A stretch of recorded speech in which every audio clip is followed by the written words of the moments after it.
Welcome back to another Business CTF 2022 Dirty Money Write-Up video. In this video, we'll be walking through the reversing challenge Breakout. Let's get into it. Now you'll notice I already pwned the challenge. That's because I accidentally forgot to change my audio input and output on OBS, so it wasn't recording, so I have to re-record. So unfortunately, I don't get to show you the solve for it, but I can still show you how to get the flag and what the flag is. Let's go ahead and read off the description. The CCS suffered a ransomware attack that compromised the unique digital medical file EDUS and the national prescription system for the public pharmacies. They've reported that their infrastructure has been compromised and they cannot regain access. The APT left their implant interface exposed, though, and you'll need to break into it and find out how it works. Note, this challenge is intended to be solved before break-in. Okay, so they don't give you an executable file, and you'll see why here in a second, but we do have a Docker container, so let's go ahead and launch that. We'll copy the address, and we'll go ahead and navigate to it in our browser.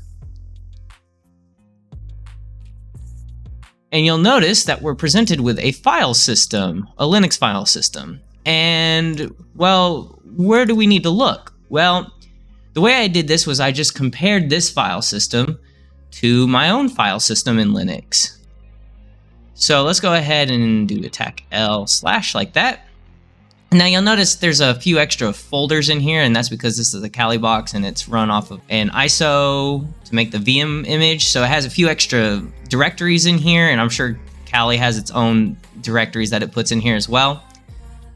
But the core components are still going to be the same. So if you see anything different here that's not over here, then it's probably going to be what we're looking for. And luckily, what we're looking for is directly in the root directory of the file system, so we don't have to navigate through anything. So you'll notice that there's a BKD file right here that isn't a directory because there's no slash after it. And we don't have that BKD file over here on Kali. So what happens if we click it? Well, it's going to download a file. And this file will actually be the one we need to analyze in order to get our flag. So let's go ahead and maximize our window here. And what we're gonna do is do ls-tac-l because I already have the file listed here. Oh, and let's do a file on it. So it's a 64-bit ELF, but if you try to run it, it won't actually execute or anything, which is fine because we can solve this purely in Cutter, which is what we'll do right now.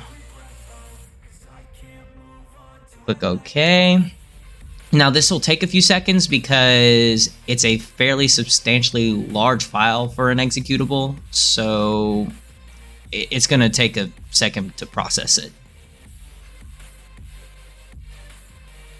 All right, now we're in. So you'll see there's a lot of functions here, but we can narrow down our search because we're just going to go to the main function.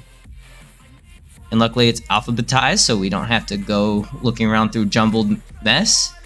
And if you look at the main function, you'll notice there's a lot of key interesting words here, like port,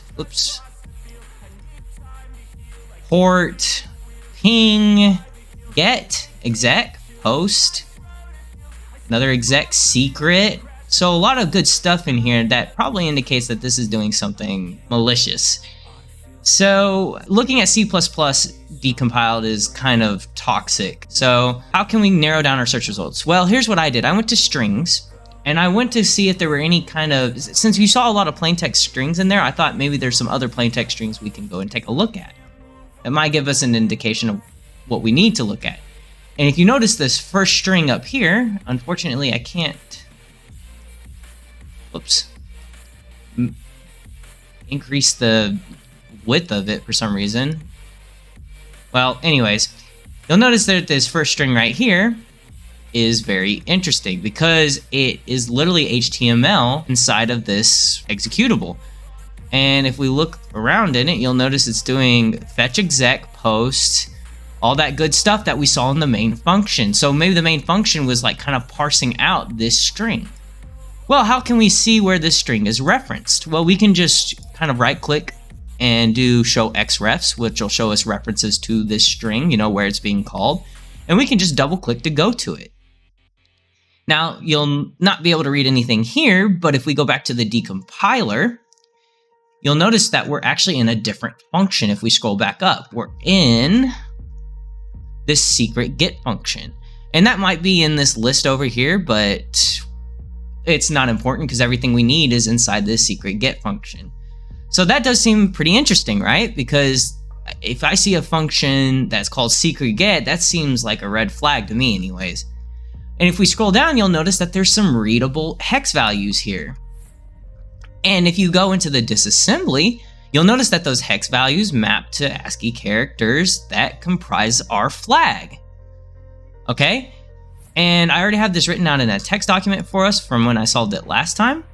And all the flag is the proc F5 is a pseudo file system which provides an interface.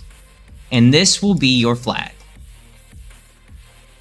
Alright, if you enjoyed the video, drop a like and subscribe to the channel to show your support. Turn on post notifications to get regular injections of cyber content directly into your feed. Check out our Patreon, join our Discord, and follow us on Twitter. Links in the description box down below. And leave any feedback or questions in the comments section down below.